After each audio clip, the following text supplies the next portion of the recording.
Welcome welcome to my channel. आज बच्चों ले रहे हैं इस वीडियो में जो रिजर्व पहले से हो, कोई अनडिस्ट्रीब्यूटेड प्रॉफिट हो, अनडिस्ट्रीब्यूटेड लॉस हो और प्रॉफिट शेयरिंग रेशियो, पार्टनर्स का आपस का रेशियो चेंज हो रहा हो। जब रेशियो चेंज हो रहा हो और पहले से ही देखिए, रिजर्व क्या होता है, जनरल रिजर्व या कोई दूसरे रिजर्व क्या होते हैं, they are created out of profit. Profit मान लीजिए किसी को 1 लाख हुआ तो बिजनेस का प्रिंसिपल ये कहता है कि सारा प्रॉफिट आप खा मत जाइए, पूरा प्रॉफिट इस्तेमाल मत कर लीजिए, कुछ प्रॉफिट होना चाहिए जो बिजनेस के अंदर ही री इन्वेस्ट होना चाहिए, तभी बिजनेस ग्रो करेगा। नहीं, बिजनेस ग्रो कैसे करेगा? अगर सारा प्रॉफिट पार्टनर्स खा जाएंगे तो बिजनेस ग्रो नहीं करेगा। सब कुछ इन्वेस्टमेंट होते रहना चाहिए। तो अब मान लीजिए 1 लाख प्रॉफिट हुआ एग्जाम्पल के लिए, तो चलो 20% मान लिया कि रिजर्व में डाल दिया और वो उसको कहते हैं रिटेन अर्निंग। बीएस में आप लोग पढ़ेंगे, रिटेन अर्निंग कहते हैं। अर्निंग को रिटेन कर लिया, डिस्ट्रीब्यूट नहीं किया, तो बिजनेस में री इन्वेस्ट हो गया। तो कहने का मतलब है कि कुछ ना कुछ प्रॉफिट का हिस्सा री इन्वेस्ट होता रहेगा, तो उसका कैपिटल इंक्रीज होगा और प्रॉफिट बिजनेस ग्रो करेगा। दूसरा एक रीजन है, रिजर्व एंड सरप्लस पूरा चैप्टर है 11th में, अगर ध्यान दिया होगा कि जनरल रिजर्व इज क्रिएटेड। एक और कारण है, ये तो है अपनी जगह, और देयर इज मोर रीजंस, जैसे कि अनफोर्सिन एक्सपेंसेस आ जाते हैं। कभी कभी बिजनेस में क्या होगा, बड़ी मशीनरी का ब्रेकडाउन हो गया, कोई और बड़ा खर्चा आ गया, या बन गया कि चलो कुछ नया प्लांट ले आते हैं, मोर एफिशिएंट मशीनरीज मार्केट में आ गई है। तो रिजर्व अगर आपके पास है तो आप जल्दी से ऐसा डिसीजन ले सकते हैं कि हाँ चलो खरीद लेते हैं इसको, रिजर्व क्रिएटेड है, रिजर्व है, हमारे पास पैसा पड़ा हुआ है। या नई मशीनरी का ब्रेकडाउन हो गया तो उसको रिपेयर कराने में कोई लाखों खर्चा आ गया, आपके पास रिजर्व है, आपने फट से गिर दिया। अगर रिजर्व नहीं होगा तो आपको लोन लेना पड़ेगा and you may have to pay very high rate of interest. Industrial loan की बड़े लंबा चौड़ा लोन होता है तो इंटरेस्ट भी काफी ज्यादा होता है, जो कि प्रॉफिट पर बहुत बड़ा बर्डन होता है। तो इस तरह से रिजर्व का कॉन्सेप्ट है। उसमें स्पेसिफिक रिजर्व भी होते हैं, जनरल रिजर्व भी होते हैं। जनरल रिजर्व का होता है मतलब कि कहीं भी खर्चा करो, जो भी जरूरत हो उसके हिसाब से खर्चा करिए। Specific reserve are created to meet particular, किसी पर्टिकुलर काम के लिए है और किसी काम के लिए नहीं है। Specific reserve are also workman compensation reserve जैसे है। ये क्या है? स्पेसिफिक रिजर्व है कि वर्कर्स वगैरह फैक्ट्रियों में क्या हो जाता है कि उनको चोट वोट लग जाती है, गिर जाते हैं, मशीनरी में उनका हाथ फंस गया, कुछ हो गया, तो मोटा अमाउंट उनको देना पड़ता है। उनको at the time of accident उनका ट्रीटमेंट भी कराना है, अगर उसको ज़्यादा चोट है या काम करने की स्थिति में है नहीं है, जो भी डिपेंडिंग ऑन द सिचुएशन, तो huge amount has to be paid. तो उस केस में workman compensation reserve is created. ये एक स्पेसिफिक रिजर्व हो गया। तो इस तरह से तमाम होते हैं। फिर अगर profit sharing since they are created out of profit, अगर रिजर्व क्रिएट नहीं होता तो वो एज ए प्रॉफिट क्या होते, डिस्ट्रीब्यूट हो चुके होते। तो एक्चुअली क्या है, रिजर्व आर प्रॉफिट, वो प्रॉफिट ही है।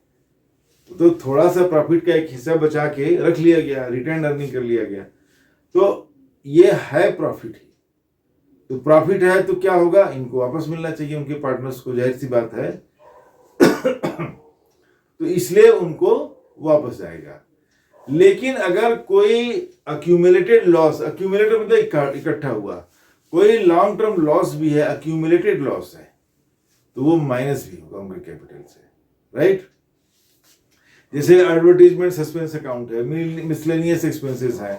होता क्या है कि accrual basis of account 11th का टॉपिक है ये। अक्रूअल बेसिस ऑफ अकाउंटिंग का मतलब होता है कि कोई भी काम, कुछ भी बेनिफिट है, अगर उसका बेनिफिट जितने टाइम तक मिलने की उम्मीद है तो उस काम के जो एक्सपेंसेस हैं वो उतने टाइम में डिवाइड होने चाहिए। मैं एक एग्जांपल छोटा सा लेता हूं। जैसे मान लीजिए आपने बिल्डिंग का व्हाइट वॉश कराया, पेंट कराया बिल्डिंग का, और आप ऐसा सोचते हैं, या जनरली ये सोचा जाता है कि एक बार बढ़िया से सब व्हाइट वॉश और पेंट हो गया तो 4 साल चलेगा। मान लीजिए एग्जांपल के लिए 4 साल तक अब 1 लाख रुपया मान लीजिए आपने व्हाइट वाश पे खर्च किया, फैक्ट्री है, घर है, कुछ भी है, लेकिन व्हाइट वाश तो 4 साल तक चलने वाला है कि एक बार बढ़िया से व्हाइट वाश हो गया है, पेंटिंग हो गई है, सब कुछ ठीक ठाक, तो 3-4 साल चलेगा।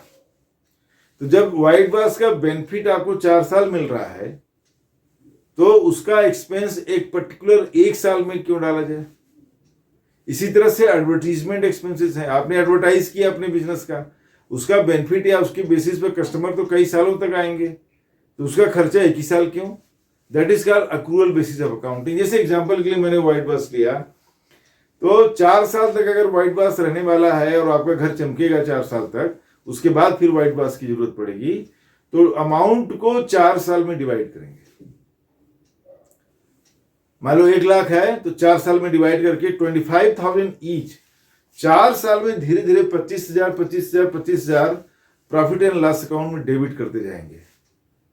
इसी और जो बैलेंस अमाउंट मान लीजिए फर्स्ट ईयर में इस साल हुआ, तो 25,000 प्रॉफिट एंड लॉस अकाउंट में डेबिट करेंगे, बाकी 75,000 को दिखाएंगे बैलेंस शीट के एसेट में, डिफर्ड रेवेन्यू एक्सपेंडिचर, एडवर्टाइजमेंट में सस्पेंस अकाउंट जो भी डाल देंगे नाम से, लेकिन ये है डिफर्ड रेवेन्यू एक्सपेंडिचर। अब अगले साल फिर 25,000 डेबिट कर देंगे पीएनएल अकाउंट में, फिर डिफर्ड रेवेन्यू एक्सपेंडिचर क्या हो जाएगा? 50,000 हो जाएगा। फिर नेक्स्ट ईयर 25,000 डेबिट करेंगे पीएनएल अकाउंट में, तो बैलेंस आएगा, डिफर्ड रेवेन्यू एक्सपेंडिचर हो जाएगा 25,000। फिर नेक्स्ट ईयर 25,000 करेंगे तो खत्म हो जाएगा। इसको कहते हैं राइट ऑफ करना, मतलब expense is distributed over A number of years, तो जो पीरियड है वो बढ़ा देते हैं। अब यहां पे क्वेश्चन आपके माइंड में आएगा कि पेमेंट क्या 4 साल में करेंगे? इसीलिए इसका नाम है कैश बेसिस ऑफ अकाउंटिंग और अक्रूअल बेसिस ऑफ अकाउंटिंग। का मतलब यही है, दोनों का डिफरेंस यही हुआ कि पेमेंट तो इसी साल हो जाएगा, पैसा तो जाएगा, लेकिन एक्सपेंस वो कंसीडर होगा 4 सालों तक, 25,000 25,000 25,000।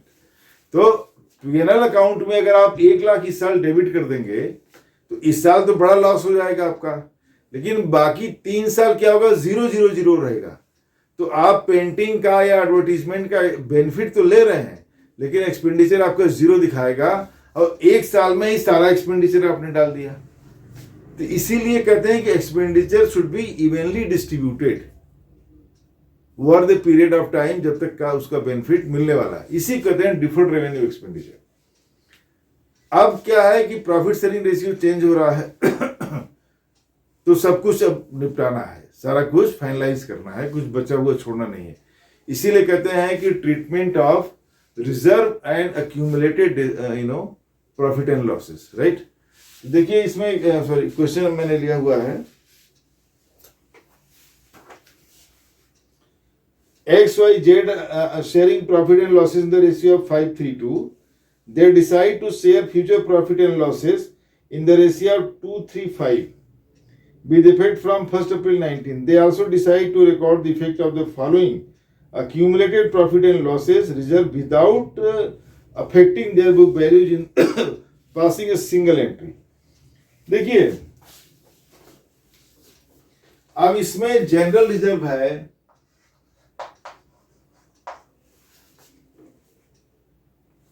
6,000, छोटा सा अमाउंट है। प्रॉफिट एंड लॉस क्रेडिट है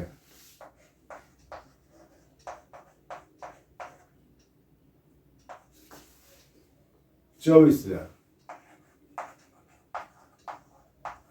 ये क्रेडिट का मतलब होता है प्लस, मतलब प्रॉफिट डेबिट होगा तो लॉस हो जाएगा।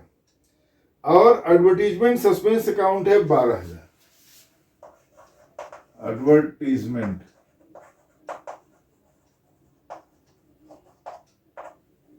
यह है 12,000। ये डिफर्ड रेवेन्यू एक्सपेंडिचर हो गया। देखिए ये क्या हो गया? डिफर्ड रेवेन्यू एक्सपेंडिचर हो गया। इसको आप निकाल लीजिए। 2 प्लस वाले हैं, एक रिजर्व है, प्रॉफिट है, ये अनडिस्ट्रीब्यूटेड प्रॉफिट है, क्रेडिट बैलेंस है, ये लॉस है। तो 24 और 6 30,000, 30 में 12 निकालेंगे, ये बन गया देखिए 18,000, राइट। अब गेनिंग सेक्रीफाइसिंग निकाल लेते हैं।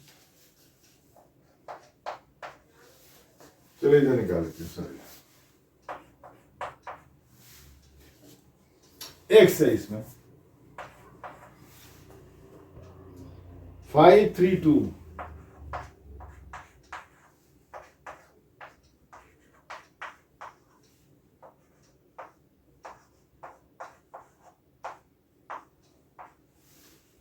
and the new ratio is 235.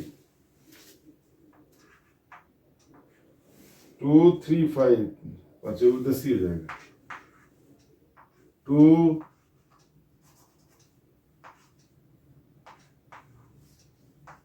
से उल्टा हो गया, ठीक है। 235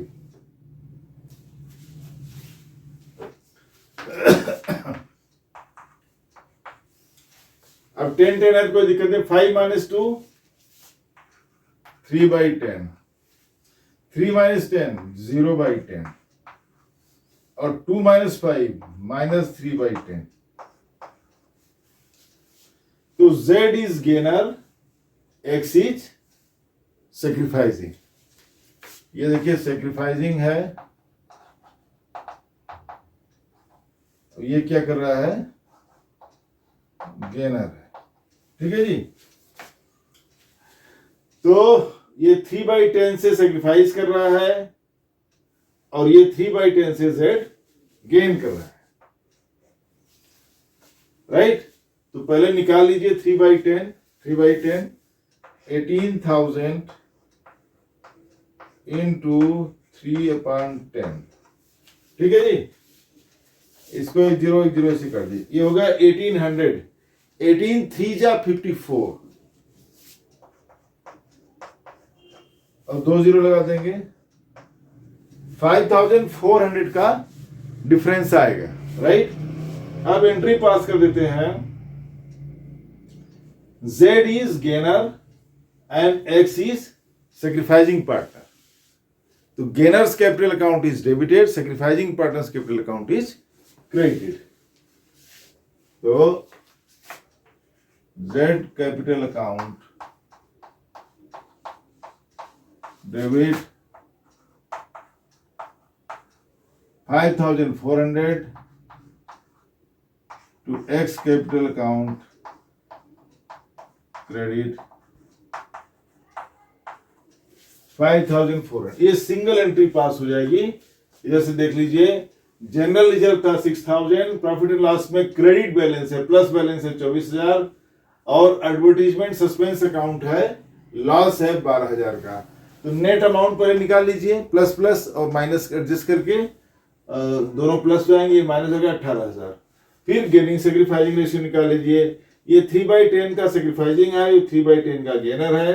18000 का 3/10 निकालेंगे, कितना हो जाएगा 5400। Gainers capital account, jets capital account debit और एक्स कैपिटल अकाउंट क्रेडिट। ये सिंगल एंट्री के थ्रू ये आपका अक्यूमुलेटेड प्रॉफिट एंड लॉसेस पूरा हो गया, ठीक है। मिलते हैं नेक्स्ट वीडियो में। आपसे रिक्वेस्ट है कि मेरे चैनल को सब्सक्राइब कीजिए और थोड़ा सा प्रमोट कीजिए, अपने दोस्तों में शेयर कीजिए। नमस्कार।